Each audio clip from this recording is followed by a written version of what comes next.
लखनऊ से बड़ी जानकारी सामने आ रही। उपचुनाव में भाजपा के साथ संघ भी संभालेगा मोर्चा। सरकार और संगठन के बीच समन्वय पर जोर। ये बड़ी जानकारी सामने आ रही। उपचुनाव को लेकर सरकार संगठन पर बयानबाजी रोकने की संघ की सलाह। मतभेद और मनभेद को आपस में सुलझाने की नसीहत। बूथ प्रबंधन और जनता से संवाद पर भी जोर देगी भाजपा।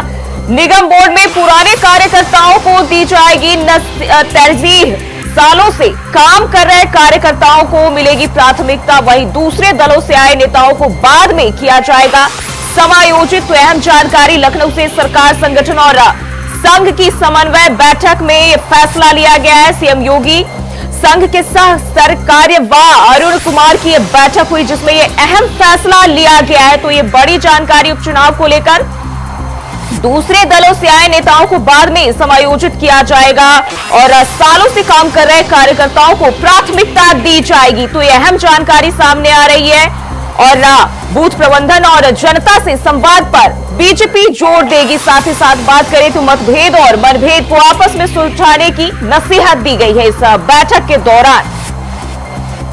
तो लखनऊ से ये बड़ी खबर, बड़ी जानकारी आपको दे दें। उपचुनाव में बीजेपी के साथ अब संघ भी मोर्चा संभालने जा रही है। सरकार और संगठन के बीच समन्वय पर जोर दिया जाएगा। सरकार संगठन पर बयानबाजी रोकने की इस दौरान संघ ने सलाह दी है। मतभेद और मनभेद को आपस में सुलझाने की नसीहत दी गई है। और इसी खबर पर ज्यादा जानकारी के साथ प्रियम पाठक ब्यूरो चीफ लखनऊ से हमारे साथ जुड़ गए। प्रियम, जिस तरीके से देखें ये बैठक हुई है, इस बैठक को काफी अहम माना जा रहा है उपचुनाव को लेकर। क्या कुछ बातचीत हुई है इस दौरान?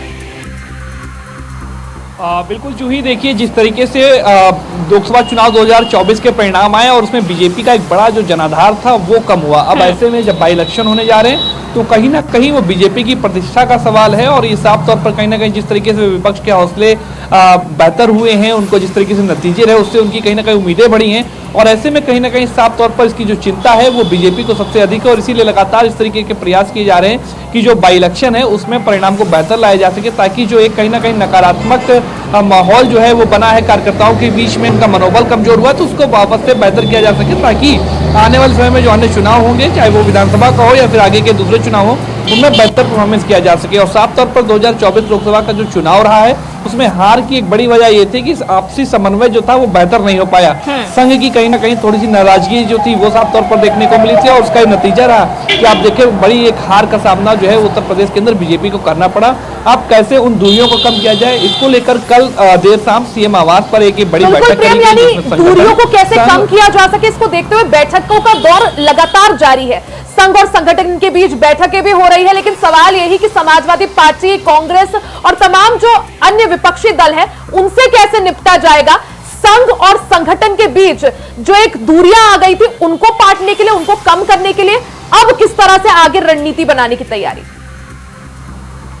देखिए इन सभी चीज़ों को देखा गया, इस पर पूरा मंथन किया गया और साफ तौर पर जो मुख्य वजह थी वो थी कि संघ की नाराजगी रही थी। संघ के जो प्रचारक रहे, संघ के जो कार्यकर्ता रहे, वो कहीं ना कहीं उस तरीके से बीजेपी के लिए एक्टिव नहीं थे, जिस वजह से जो है विपक्ष को उसका साफ तौर पर फायदा हुआ और समाजवादी पार्टी, कांग्रेस इंडी गठबंधन के तहत एक साथ में आए तो कहीं ना कहीं जो उनका जो वोट बंटवारा होता था वो ना होकर वो एक साथ वोट पड़ा और उसका साफ तौर पर उनको बेहतर परिणाम जो है वो देखने को मिला।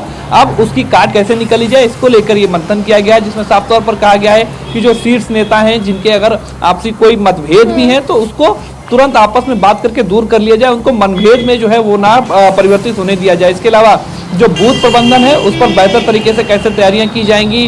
अब कल इस बैठक में ये भी फैसला लिया गया है कि संघ संगठन जो है वो मिलकर कार्य करेगा और संघ के जो प्रचारक हैं, संघ के जो कार्यकर्ता हैं वो लगातार जो है अब जो है चुनाव की जिम्मेदारी को संभालेंगे और लगातार वो भी जो प्रत्याशी होंगे ये माने कि आगामी चुनाव को देखते हुए बीजेपी यहाँ पर किसी भी तरह के रिस्क उठाने के मूड में नजर नहीं आ रही है। देखिए बिल्कुल रिया, ये साफ तौर पर क्योंकि 10 सीटों का उपचुनाव नहीं है बल्कि ये पूरी की पूरी बीजेपी की प्रतिष्ठा का सवाल है। जिस तरीके से 2024 के चुनाव में उसका जनाधार खोया था, विपक्ष ने एक नैरेटिव सेट किया कि कहीं ना कहीं अब बीजेपी का समय जो है वो जा रहा है और वापस से जो है वो अन्य दलों का जो समय है वो आ रहा है। तो ऐसे में उसका काट करने का ये सबसे बेहतर मौका है बीजेपी के पास में। अगर यहाँ उपचुनाव में बीजेपी फेल होती तो साफ तौर पर कहीं ना कहीं एक बड़ा डेंट के तौर पर कहीं ना कहीं आने वाले चुनाव में भी बीजेपी के लिए रहेगा। इसलिए इन बाई इलेक्शन में बीजेपी कोई कोर कसर नहीं छोड़ना चाहती। चाहती, इसलिए एड़ी चोटी का जोर लगाकर संघ को साथ में लेकर सरकार के स्तर पर किस तरीके से कार्य किए जाने उसको लेकर हर एक पहलू को ध्यान में रखते हुए रणनीति तैयार की जा रही है, बैठकें की जा रही हैं और कहीं ना कहीं तैयारियों को ऐसा रूप दिया जा रहा है ताकि जीत को ज्यादा से ज्यादा हद तक जो है वो सुनिश्चित किया जा सके और परिणाम जो है वो बीजेपी के पक्ष में आए। बिल्कुल प्रेम, जिस तरीके से हम बात करेंगे लोकसभा चुनाव के दौरान बीजेपी को बड़ा झटका लगा था और कहीं ना कहीं संगठन संघ के जो बीच की मनमुटाव है इसको लेकर तरह तरह की बयानबाजी भी सामने आए और बीजेपी कहीं ना कहीं इसको लेकर देखे तो उनके अंदर एक जो अंदर से दुख जो होता है चुनाव में जिस तरीके से परिणाम आए उसको लेकर वो देखी गई और शायद यही वजह है कि अब जो है किसी भी तरह से कोई भी जो रिस्क है वो बीजेपी नहीं लेना चाहती है। बहुत बहुत शुक्रिया प्रेम तमाम जानकारी के लिए। तो यह अहम जानकारी उपचुनाव को लेकर बयानबाजी रोकने की संघ की सलाह है और ये बैठक उपचुनाव को लेकर हुई है और काफी अहम माना जा रहा है।